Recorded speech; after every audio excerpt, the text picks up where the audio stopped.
Olá, meu nome é Fábio Pimentel, sou da equipe do Conectados. Neste mês de agosto, a reforma tributária ganhou relevância e se tornou o principal tema político-econômico em discussão no país. Para compreender melhor as três propostas que estão em discussão, nesta edição, o Conectados irá entrevistar três representantes de cada uma das propostas. Acreditamos que com a soma de visões divergentes, conseguimos criar um ambiente plural para tomarmos a melhor decisão e escolher qual o melhor caminho rumo ao desenvolvimento econômico e social do país. Vamos conversar agora com Luiz Carlos Rauli, um dos autores da PEC 110. Confira. Deputado, a primeira pergunta. A proposta da PEC 110 reforma ou simplifica o sistema tributário? Em que aspecto reforma e em que aspecto simplifica? A PEC 110 é uma reengenharia completa, tributária, tecnológica, simplificadora, de inclusão econômico-social, fraterna e solidária. Ela é uma mudança de paradigma dos negócios, da atividade econômica no Brasil. Ela é muito profunda, mas, ao mesmo tempo que ela é profunda, ela busca a identidade com um modelo predominante nos países pertencentes à OCDE. Só que nós estamos 50 anos atrasados para buscar esta harmonização tributária. E a PEC 110 contém todos esses aspectos necessários: a simplificação radical da base consumo, a simplificação da base renda, a simplificação da folha de pagamento, né?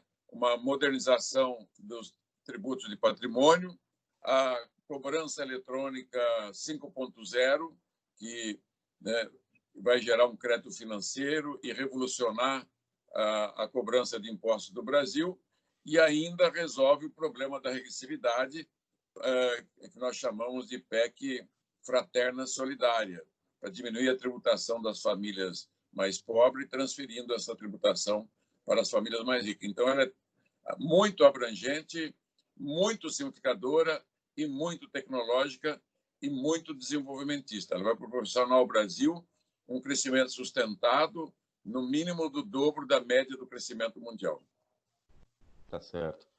Bom, a proposta acumula 9 tributos, né, de todas as esferas federativas. Já a PEC 45 traz aí no pacote 5 tributos, né? Por que o modelo de IBS da PEC 110 seria mais proveitoso para o país? Fazendo aí essa comparação com a PEC 45. Pois é. Na verdade, ela elimina mais, né? Na base consumo, ela elimina 8 tributos, né? O ISS municipal, o ICMS estadual e os tributos federais: IPI, PIS, COFINS, CID, IOF e PASEP. E na folha de pagamento, elimina o salário e educação, reduz a tributação da folha de pagamento, né, no todo, em parte, e elimina na base renda a contribuição social sobre o lucro líquido e reordena a tributação da base patrimônio. Então, na verdade, ela é muito mais extensa do que a 45. Né?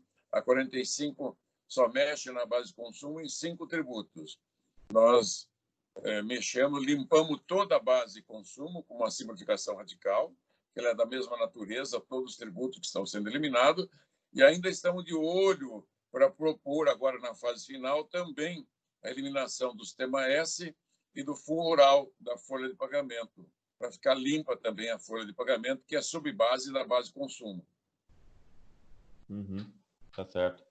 Agora, uma pergunta que tem uma sensibilidade especial para o setor eletroeletrônico, que por conta da Zona Franca, né, onde mais de 50% das indústrias do setor estão instaladas, né? A pergunta é o seguinte: com um Brasil de proporções continentais, uma população distribuída em áreas tão distintas em desenvolvimento humano e econômico, a PEC 110 entendeu por preservar modelos de desenvolvimento regional baseado em zonas de tributação diferenciada. Mas na PEC 293 de 2004, que inspira a proposta atual, essa opção não existia. Essa foi uma construção política ou é uma convicção do próprio Senado Federal como forma de fomentar a igualdade social e econômica nas diversas regiões do país? A PEC 293-A de 2004, que eu tive a honra de relatar na Câmara dos Deputados em dezembro de 2018, contempla uma redação que foi elaborada junto com todo o setor, né, da Zona Franca de Manaus, com a consultoria da Câmara dos Deputados e entendimento com todos os setores econômicos, porque ela tem um amparo constitucional de 50 anos. E a nossa visão foi econômica, política, preservacionista. A contrapartida da Zona Franca de Manaus, da sua existência, está em preservar a Amazônia, e eles têm cumprido isso. 97% do estado da Amazônia está preservado, as florestas estão intactas, são as mesmas nativas há milhões de anos. Então, nós demos um tratamento já diferenciado na Câmara, referendamos o tratamento no Senado, ali foram acrescentados mais alguns artigos, entendimento do senador Roberto Rocha, com a bancada amazônica e com a Zona Franca de Manaus, e com a consultoria do Senado. Então, está muito bem adequado dentro do compromisso existente na Constituição brasileira de hoje. Perfeito. O tempo de transição sugerido pela PEC 110, de no mínimo 5 anos, criaria um sistema tributário mais complexo nesse período, né, pela concomitância do antigo com o novo. Essa é uma crítica recorrente às propostas de PEC que tramitam no Congresso, né, não só a 110, mas a 45 também, né? É contestável essa afirmação, deputado? Olha, nós estudamos de todas as maneiras como fazer a implantação de um novo modelo, enquanto existe um modelo velho para dar lugar ao novo modelo. Nós temos que substituir todos esses tributos, né, com um novo tributo que vai chamar IBS, Imposto de Bens e Serviços, que, na verdade, ele é da mesma essência dos IVAs existentes em 170 países do mundo. Imposto de Valor Agregado, imposto acrescentado, adicionado, que é a mesma coisa. E, no caso do Brasil, vai se chamar Imposto de Bens e Serviços, tanto na PEC 45 quanto na 110. A implantação nossa era 1 ano de teste do modelo e mais 4 para implantar. A do CECIF seria 2 anos de teste do modelo de cobrança e mais 8 para implantar. Então, nós agora estamos diante da maior crise econômica, né? A maior pandemia que o Brasil já viveu, se não fosse, né, o avanço da medicina, da maior estrutura de saúde que o Brasil tem do mundo, né, seria realmente uma tragédia muito maior. Então, esse problema econômico necessita tomada de providência de implantação mais rápida. Quando eu fiz o Super Simples, em 2006, nós demos 7 meses para a Receita Federal criar o mecanismo de cobrança de 95% das empresas brasileiras que estão enquadradas na Lei Geral da Micro e Pequena Empresa, no Super Simples e no MEI, no Microempreendedor Individual. Então, em 6, 7 meses, a Receita Federal produziu o aplicativo e conseguiu condensar 8 tributos que foram eliminados naquela época, né, em um único pagamento com 21 faixas de contribuição. Essa vai ser mais tecnológica, né, porque o imposto brasileiro vai mudar completamente a sua característica de declaratório, né, para que o modelo que o Estado, né, no caso o Comitê Gestor Federal e dos Estados e Municípios, que vão dizer qual é o imposto a ser pago, né, a cada transação. O imposto será recolhido no ato da transação de compra e venda, gerando um crédito financeiro para a etapa seguinte. E o imposto será pago por quem compra, não mais será pago por quem vende. Então, a indústria de eletroeletrônica no Brasil, ou qualquer outro tipo de indústria, só vai pagar o imposto na compra dos seus insumos, embutido nos seus insumos, né, nos seus componentes. Quando essa indústria vender para o atacadista ou para o varejista, quem vai pagar o imposto será o comprador. Nunca mais será a indústria, como é feito hoje, a elaboração no final do mês da guia de recolhimento, do DARF, né, ou do boleto. Esse modelo vai dar lugar ao novo modelo. Então, a transição, dependendo da construção da ferramenta elaborada, bolada pelo Dr. Miguel Wahab, de Santa Catarina, um empresário também do ramo de software, o maior empresário do ramo de software do Brasil, da NeoGrid, e ele foi dono da DataSul e hoje é associado a TOTUS. Então, essa solução é tecnológica 5.0, que nós chamamos, e ela pode acelerar a implantação para 1 ano, no máximo. eu acredito que, se construir desde já, né, essa plataforma, nós teremos rapidamente uma transição muito moderna, muito pacífica e muito adequada. Depois, é claro, teríamos que cuidar do contencioso que vai, né, existir após a eliminação de todos os tributos antigos. Tá certo. Falando em tecnologia, uma das heranças aí que a gente pode considerar dessa pandemia do coronavírus é uma aceleração absurda na transformação digital, né? E o novo normal tende aí uma virtualização ainda muito maior do ambiente de negócio do que a gente tem assistido até aqui, né? Essa virtualização do ambiente de negócios é aderente à proposta de IVA da PEC 110, ou seja, haveria uma mudança no modo atual de consumo que poderia provocar uma adequação da proposta atual? Não, ela já está. Ela vai ser, talvez, com a implantação dela, a mais moderna plataforma de cobrança de tributos do mundo. Nós estudamos todos os modelos, tem parecido, mas nenhum é igual, né, ao que está sendo sugerido pelo Dr. Miguel Burrabi. E sendo construída essa plataforma, ela compatibiliza com toda a economia moderna, né, e vai captar e capturar todas as transações de compra e venda, porque nós não vamos mais ficar correndo atrás da mercadoria, né? Nós não vamos mais fazer como é hoje, né? Todo escritural, né? Autodeclaratório. Ela será totalmente seguindo o fluxo de caixa, né? E assim sendo, a cada compra e venda, onde haja uma transação financeira por cartão de crédito ou por transferência bancária ou por outro meio, será capturado. Por isso que ela estará com uma base extremamente ampla, né, como jamais vista no Brasil. E não haverá o conflito, como tem hoje, se é ISS, se é ICMS, se a alíquota é por dentro, é por fora. A alíquota será por fora, será cobrado no destino, né? E totalmente eletrônico, e o crédito será financeiro. Nunca mais haverá crédito escritural, como é hoje, e nunca mais haverá guerra fiscal, né, como temos hoje, que danifica as relações econômicas e a concorrência brasileira, tornando a mais predatória concorrência do mundo, né, onde alguns têm benefícios fiscais e creditícios, outros não têm nada. Ainda esse modelo permite que você declare que vai pagar o imposto, preenche o DARF, chega no dia você não paga. Ainda ele permite que você vá à justiça demandar o tributo e não paga o tributo, permite um planejamento fiscal e tem uma tolerância máxima para a sonegação. Esse novo modelo captura tudo. Vai combater a sonegação, vai eliminar a elisão, né? Vai eliminar totalmente a possibilidade de acúmulo de novas dívidas ativas e, com certeza absoluta, vai eliminar 80% do custo burocrático, de 72 bilhões por ano, deve cair para menos de 20 bilhões por ano. Combatendo a sonegação de impostos hoje explícita, que é de $500 bilhão por ano, já de cara elimina 50%. Eliminando também os incentivos fiscais, que custam 500 bilhões por ano, 7% do PIB.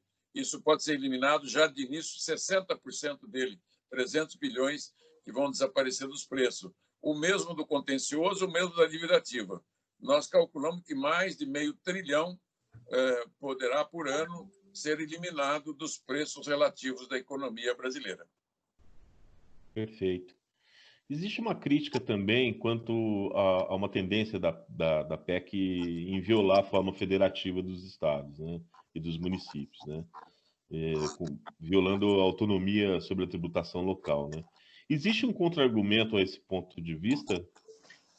Não, a autonomia está totalmente preservada, ela segue o padrão das federações, de todas as federações que tem no mundo, como é o caso da Federação Canadense, que tem um IVA dual, um IVA da União e um IVA dos estados. Lá, no caso, são províncias, estados e municípios. O nosso IVA será dual, a União terá um pedaço desse IVA, né, desse IBS, mais ou menos 35% da arrecadação atual, né, que é de 14% do PIB, que é a parte dos impostos serão eliminados, e os estados e municípios terão o restante, quase 65%, sendo os estados 40 e pouco e os municípios 20 e pouco, exatamente o que tem hoje. O poder legislativo vai ser de cada ente federado, das suas bancadas. A legislação será única, nacional, como já é hoje, né? O ICMS e o ISS são legislados por uma legislação nacional, feita no Congresso Nacional. A lei do ICMS, inclusive a atual Lei 87/96, conhecida como Lei Candir, foi elaborada por mim em 1996, como relator dessa proposta. E depois também fui o relator do Super Simples, né, em 2006. Então, a questão da legislação, da autonomia, está totalmente preservada e fortalecida. Essa PEC 110 é a PEC dos estados e dos municípios. Ela readequa a tributação do patrimônio, transferindo para o município mais 50% do IPVA, já que eles são donos de outros 50%, transfere o imposto de transmissão, causa-morte e doação 100% para o município, 100% do ITR para o município, readequa esse tributo, e o município e os estados que já são sócios do IPI, do Imposto de Renda, continuarão sendo sócios do Imposto de Renda, já que o IPI vai ceder lugar ao IBS. Então, os 3 entes federados serão sócios do mesmo tributo, único, moderno, funcional, como é feito nas melhores e mais desenvolvidas economias do mundo. Então, só haverá vantagem para todos os entes federados e, principalmente, para as empresas que aumentarão, né, seu poder competitivo com a diminuição radical dos custos de produção, custo de contratação, no custo da folha de pagamento. Com isso, haverá mais emprego, melhores salários, os salários líquidos serão maiores e o maior poder de compra das famílias. Com isso, volta o círculo virtuoso da economia, gerando mais riqueza, mais emprego, mais salário e, consequentemente, mais impostos para a União, Estados e municípios. Essa é a única forma que existe para fortalecer a União, Estados e municípios, fortalecer as empresas, restabelecer os empregos perdidos e melhorar o poder aquisitivo de milhões de pessoas.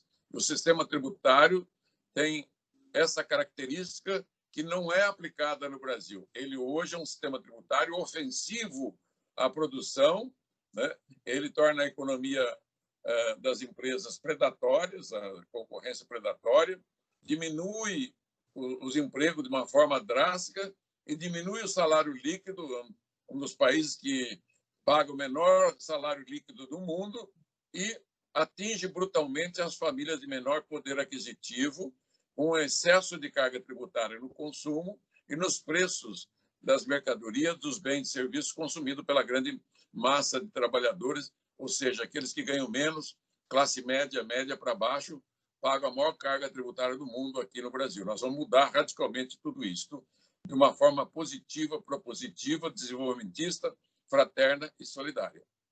Perfeito. Pegando um gancho nessas vantagens todas que o senhor elencou, o senhor acha que politicamente a aprovação da PEC 110 teria maior facilidade do que em relação à PEC 45, ou até mesmo a proposta do governo, embora a gente não conheça ainda totalmente? Olha, a PEC 110 já contempla a PEC 45, já contempla a pretensão do governo, né, federal. A PEC 110, como ela é mais antiga, ela vem sendo desenvolvida há muitos anos pelo Congresso Nacional. Ela é uma PEC que é uma síntese de todas as propostas de reforma tributária que já tramitaram na Câmara e no Senado desde a Assembleia Nacional Constituinte. Foi o papel que nós fizemos, né? Nós sistematizamos e consolidamos tudo que houve nesses últimos 33 anos, desde a Constituinte de 87 e 88. A Constituinte começou em 87. Analisamos todos os modelos tributários existentes no mundo e como seria feita, né, a melhor adequação do modelo caótico anárquico brasileiro, que é chamado de de manicômio tributário jurídico, né? E eu também o apelidei de Frankenstein funcional, né? Ele é todo cheio de remendo, para se tornar uma peça moderna, funcional, de altíssima tecnologia, né? Então, vai ser um instrumento para o desenvolvimento do sistema tributário, vai se tornar neutro na formação de preço. E ela, politicamente, ela tanto atende às necessidades dos pequenos municípios, atende os estados, principalmente os mais pobres também. Ela tem ainda a resolver um pequeno problema para os grandes municípios. A questão dos estados está bem adequado. Nós criamos vários fundos. O Fundo de Desenvolvimento que eles pediram na Carta dos Governadores vai ser um fundo de 33 bilhões, de 3% da arrecadação do novo imposto. Vai ter um fundo de exportação com 10 bilhões, né? Vai ter 11 bilhões, 1%. Vai manter os atuais fundos de desenvolvimento regionais de 43 bilhões, né? Vai ter um fundo de equalização de arrecadação per capita para estados e municípios que tenham arrecadação abaixo da média nacional e vai ter uma transferência para os municípios de aproximadamente 40% do atual valor do fundo de participação dos municípios deles. Então, havendo um ganho médio de 7% para os municípios. Então, ela politicamente, com o setor de indústria, está muito bem adequado, porque a indústria brasileira ela tem a maior carga de alíquota do mundo, vai cair pelo menos 40% das alíquotas serão reduzidas. A área dos serviços, todo o setor de serviços estão bem adequado, comida, remédio, água, esgoto, educação, saúde, logística reversa, as questões socioambientais, estão todos bem resolvidos com alíquotas bem menores para serem aplicadas, as menores alíquotas do sistema. Nós teremos 4, 5 alíquotas, 3 alíquotas para serviços diferenciadas, né? Atendendo às características da prestação de serviço. Se ela é PJ, tem um tratamento mais adequado, se ela é pessoa jurídica para pessoa física, ou prestação de serviço pessoa física, como é em todo o mundo, né? Nós fizemos uma adequação e está lá consignada no texto. Então, o setor agrícola está conversado, muito bem entendido, cooperativismo, né? A logística reversa, setores de serviço, educação e saúde, que são prioritários na vida de qualquer país, a alimentação e os itens essenciais da vida humana também estão bem resolvidos, a indústria está bem resolvida, e assim por diante. Então, ela teve essa característica de ouvir todos os setores e segmentos da economia, inclusive, principalmente os trabalhadores, representados pelos sindicatos e federações auditores, né, de fiscais da União, Estados e Municípios, todos muito bem adequados, estão dentro do texto contemplado, como todos os outros segmentos da economia brasileira. Até o terceiro setor também foi acolhido, recepcionado, e outras tantas características, como essa questão da Zona Franca de Manaus. Por isso que nós nos adiantamos, né, ouvindo o clamor e adequando tecnicamente e politicamente. Então, ela está muito mais desenvolvida e muito mais pronta e, consequentemente, atende todos aqueles defensores da PEC 45 e atende o que o governo está pleiteando, que é a simplificação do PIS/COFINS. E vamos mais além, né? Nós estamos oferecendo uma ferramenta de cobrança de última geração 5.0, que não está prevista nem na PEC 45, nem na proposta de PL do governo. Então, está sendo ofertado ali simplificação radical, atendendo às características do IVA mundial, né, da OCDE, de harmonização tributária, uma tecnologia de ponta 5.0 para cobrança e partilha diária desse tributo, dando garantia, solidez nos negócios e na formação de preço concorrencial entre as empresas brasileiras. E, por sua vez, atende também os trabalhadores, né, com a diminuição da carga tributária sobre o consumo e transferindo essa tributação para a renda gradativamente.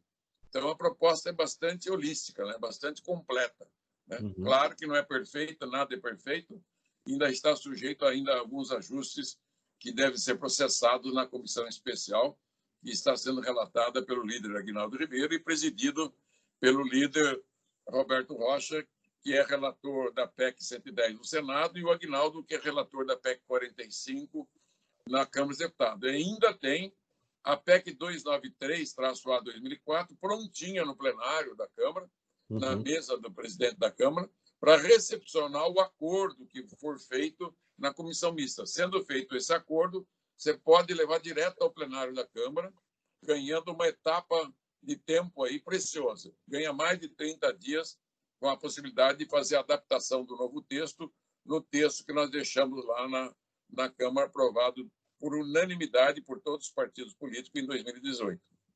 Uhum.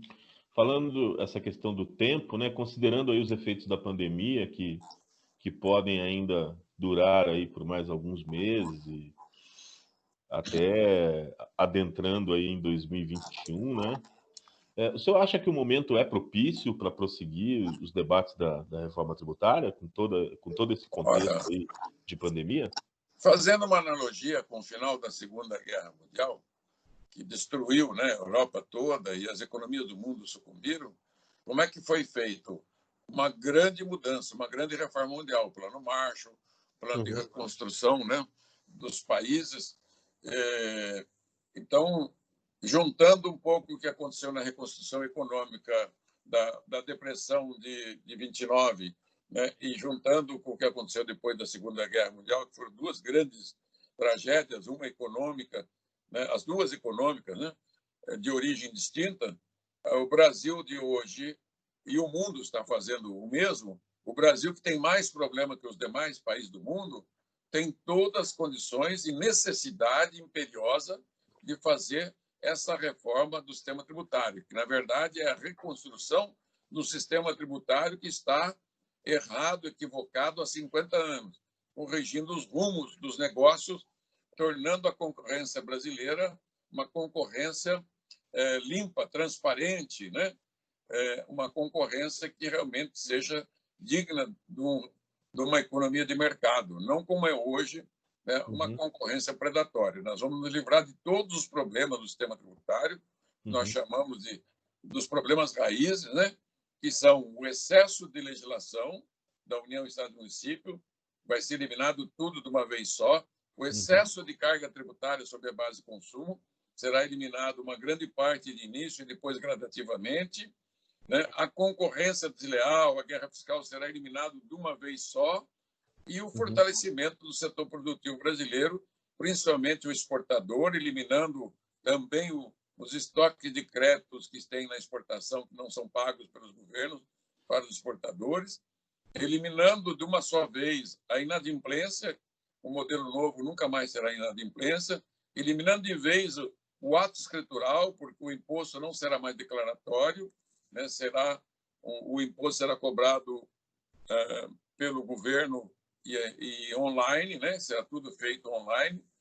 Então, elimina grande parte da sonegação, o custo da burocracia será eliminado também, e o contencioso judicial e administrativo será eliminado, ficando só o contencioso sem nenhuma conexão com os valores a serem arrecadados. Primeiro, os valores serão arrecadados, em seguida vem a contestação do tributo ou da incidência do tributo, da multa, o que quer que seja.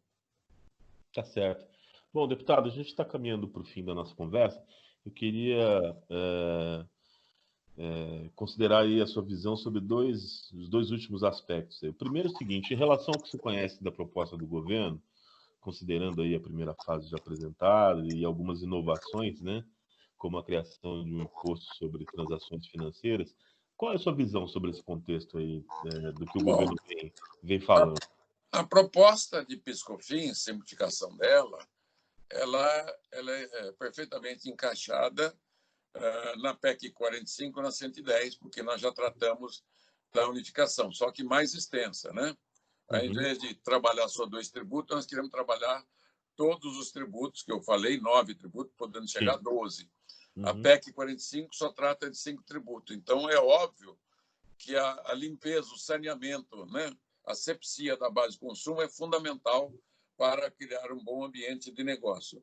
Quanto à criação de um novo tributo, no caso, tributar o dinheiro das pessoas que está depositado no sistema bancário, eu acho muito difícil esta possibilidade, né? Para não dizer quase impossível. Já foi tentado, ele foi derrubado em 2007, né? Não foi renovado, então o último ano de cobrança foi 2007.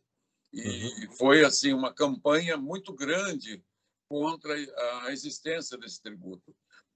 Ela está incutido no subconsciente das pessoas, dos empresários,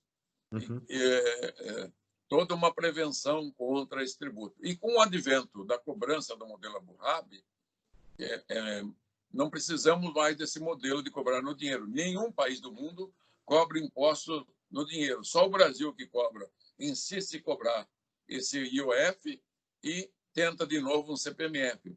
O IOF já é um tipo de chupa-cabra, né? Ele cobra na hora que você mais precisa do banco, que é a hora que você toma dinheiro emprestado, a hora que você está com cheque especial vencido, a hora que você está com cartão de crédito vencido ou que você faça uma transferência para um filho seu que está no exterior. Então, eu chamo ele de chupa-cabra brasileiro, né? O IOF. O IOF. E o CPMF é um primo-irmão dele, né? Também da mesma família. O dinheiro é uma instituição, né? A moeda. O real é uma instituição nacional, né? Como era o cruzeiro, né? A moeda. E o real, que já tem desde 1994, né? Nós já estamos com 26 anos da nova moeda, com estabilidade econômica, conseguimos a duras penas o Plano Real, só que não conseguimos crescimento sustentado. Então, a tributação no mundo é sobre patrimônio das pessoas, tem lá 5 tributos, IPTU, IPVA, ITR, transmissão, casa-morte e intervivos. Há rendas e proventos de qualquer natureza, onde estão lá os salários, os juros, os aluguéis, os rendimentos de todas as espécies, ok? E a base do consumo de bens e serviços, que, segundo o IBGE, tem mais ou menos 1 milhão de itens de bens e serviços. Então, e a folha de pagamento que está dentro da subbase, está dentro da base do consumo. Então, não existe uma quarta base tributária que se chama sistema financeiro, onde o dinheiro das pessoas, das famílias e das empresas transitam por necessidade, né, da evolução da sociedade, né? Desde que acabou o escambo. Então, o dinheiro é um instrumento, ele não é uma base tributária. Né? Por isso que ele tem dificuldade de compreensão internacional e dificuldade nacional. Eu, por exemplo, o meu PIB, né, meu e da minha família, eu e minha mulher recebemos nossos salários, né, as nossas rendas, pagamos imposto devido, pagamos IPTU, pagamos IPVA, né? Nas nossas compras mensais, pagamos um imposto elevadíssimo embutido, às vezes sobra 5 mil, 10 mil, que nós, ao invés de deixar esse dinheiro em casa, depositamos ele. E durante o mês, meu filho pede 2 mil emprestado, um irmão vai e volta. Se houver tributação no dinheiro, vai ser uma ofensa à minha poupança, né? Sim. Aquilo que eu tenho de disponibilidade, já que grande parte da minha renda já vai para o pagamento de tributos, né? E embutido na mercadoria, nos bens e serviços consumidos pela minha família. Claro. Ligação telefônica, eu pago imposto, a energia eu pago, né? Gasolina eu pago, peças eu pago, comida eu pago. Então, já somos muito, muito tributados. Então, por isso que enseja uma simplificação radical. Não é necessário ter um novo tributo, ao contrário, nós temos que eliminar o IOF, inclusive. Eu seria o primeiro a eliminar esse imposto, que não tem razão de ser, e ninguém tributa dinheiro emprestado, né? No mundo não tem, porque ele se torna um peso para aquele que necessita de capital de giro ou de recompor as suas economias familiares. Então, ele é... E o mesmo eu falo na Bolsa de Valores, que é um empréstimo que as empresas fazem com parte da sua empresa. Se você começar a cobrar imposto a cada transação de compra e venda de ações, você destrói o mercado acionário brasileiro. Ah, bom, não cobra lá, não cobra do aposentado. Então, isso começa a criar um regime de centenas de exceções como foi feito no passado com a mesma CPMF que extinguiu em 2007. Então, eu conheço bem esse sistema, que eu tive 28 anos de mandato de deputado, fui 2 vezes secretário da Fazenda, né? Fui prefeito, fui vereador e tenho 48 anos de vida pública dedicado à economia, ao orçamento, às finanças e ao desenvolvimento econômico do nosso país, do nosso estado e dos municípios. Uhum, tá certíssimo. Bom, última questão, para não tomar muito mais esse seu tempo. Na sua visão, é uma pergunta bem aberta, tá, deputado? Na sua visão, o que torna a proposta da PEC 110 o melhor modelo de readequação tributária do Brasil e sobre o consumo, né? Não seria uma pergunta, suas considerações finais, né? Por que a PEC 110 seria o melhor modelo? É porque ela já conciliou tudo que tinha que conciliar. Como ela é mais antiga, meu primeiro projeto de reforma tributária data de 1991. E eu, na Constituinte, eu era secretário da Fazenda do Paraná, já havia participado de um debate da primeira proposta que tinha na Constituinte, que era do professor Varsano e do professor Fernando Rezende, do IPEA, e aquele modelo me impregnou muito. Como eu, naquela época, eu fiz um convênio com a Secretaria da Fazenda de Berlim, como secretário da Fazenda do Paraná, e aprendi e gostei do modelo europeu, que é o modelo da OCDE, né, do IVA clássico, né, das cobranças patrimoniais e da cobrança do imposto de renda. Então, desde a minha relatoria, né, que eu peguei em 2016, adotei o que já tinha sido adotado na casa pelo relator anterior, por todos que tinham trabalhado, conciliando. Essa semana eu completo 300 palestras que já fiz desse modelo, mais de 700 reuniões técnicas, né, ouvindo todos os segmentos. Então, ela passou por todos os setores da economia brasileira, União, Estados, municípios, né, desde lá de trás, que a gente vem discutindo, né, desde o tempo do Malan, que era ministro, antes, né, dele, os outros ministros do Itamar, né, desde lá do tempo da Zélia Cardoso, que a gente trabalha essa questão tributária. Ela está muito amadurecida, ela está muito propositiva dentro da necessidade que o Brasil precisa para ter um sistema tributário simples, funcional, moderno, tecnológico, que vai permitir com que o Brasil volte a crescer e prosperar e gerar os empregos necessários, desimpactando a formação de preço das empresas, né, desimpactando essa tributação em cima das famílias que ganham menos, transferindo essa carga para as famílias que ganham mais. Então, ela está bem com o pé no chão e contempla tudo que tem de bom na PEC 45 e também contempla as expectativas, os anseios do governo federal, porque eu conheço não só desse governo, de todos os governos. Então, eu entendo que ela, de uma forma simples, é uma forma bem humilde, ela foi conquistando o espaço, né, em toda a sociedade brasileira, com todos os setores da economia e dentro do Congresso também. É verdade que tem uma preferência também pela 45, mas elas são da mesma essência.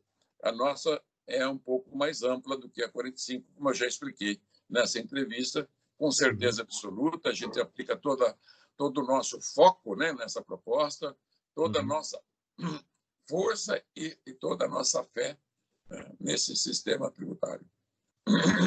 Deputado. Bom, em nome do setor de eletroeletrônicos da Eletros, eu agradeço a sua participação nessa edição E do espero Conectado. contar, né, com o setor eletroeletrônico, Com certeza. apoiando a nossa proposta, que com certeza esse é um setor que vai reduzir muito a carga tributária do setor eletroeletrônico.